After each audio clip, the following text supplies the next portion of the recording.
Ce 6e jour de marche s'annonce long et difficile. Le vent ne faiblit pas, il rugit encore et encore, glissant sous les vêtements, cherchant la moindre faille. La pluie s'invite elle aussi, froide, rendant chaque pas un peu plus pesant. Et puis il y a ce chiffre, 29 km à parcourir aujourd'hui. Quand j'y pense, je suis bien équipé.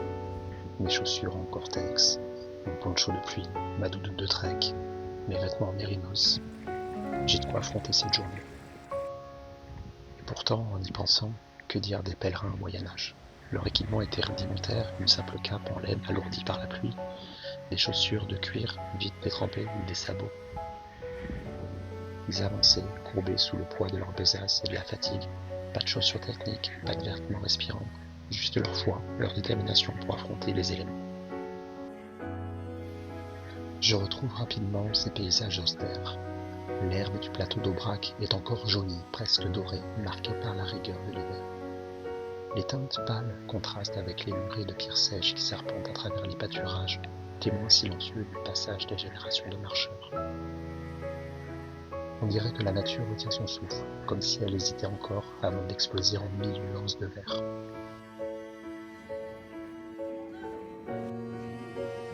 Alors oui, cette journée s'annonce rude, mais comment me plaindre vraiment quand je pense à ceux qui ont foulé ce chemin bien avant moi, dans des conditions si précaires? Aujourd'hui, malgré le vent, la pluie et la fatigue, je n'ai finalement pas grand-chose à redouter, juste avancer, un pas après l'autre. Le sol est tapissé de feuilles mortes, vestiges des mois passés, comme les pages d'un livre que l'hiver n'aurait pas tout à fait refermé. Les murets sont recouverts d'une mousse épaisse, verte, comme si le temps les avait habillés de velours, un manteau silencieux tissé au fil des saisons. Les arbres, encore dénudés, tendent leurs bras noueux vers les nuages. Leurs silhouettes fantomatiques se découpent sur le gris du ciel figé, mais prêt à renaître. L'air est vif, chargé d'une odeur de terre humide et de bois en décomposition. Un parfum puissant qui rappelle que ce paysage, malgré son apparente immobilité, est en perpétuelle transformation.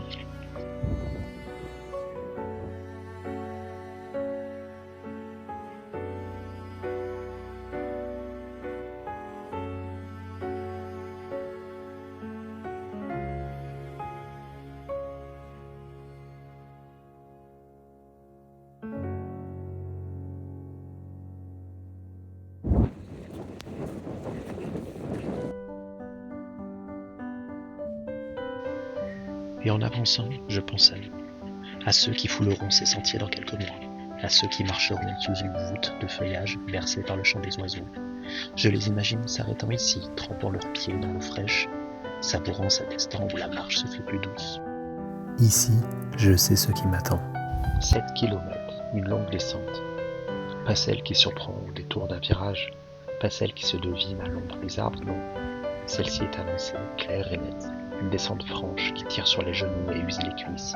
Une descente qui semble sans fin, où chaque pas te rappelle que la montée est parfois plus douce que la chute.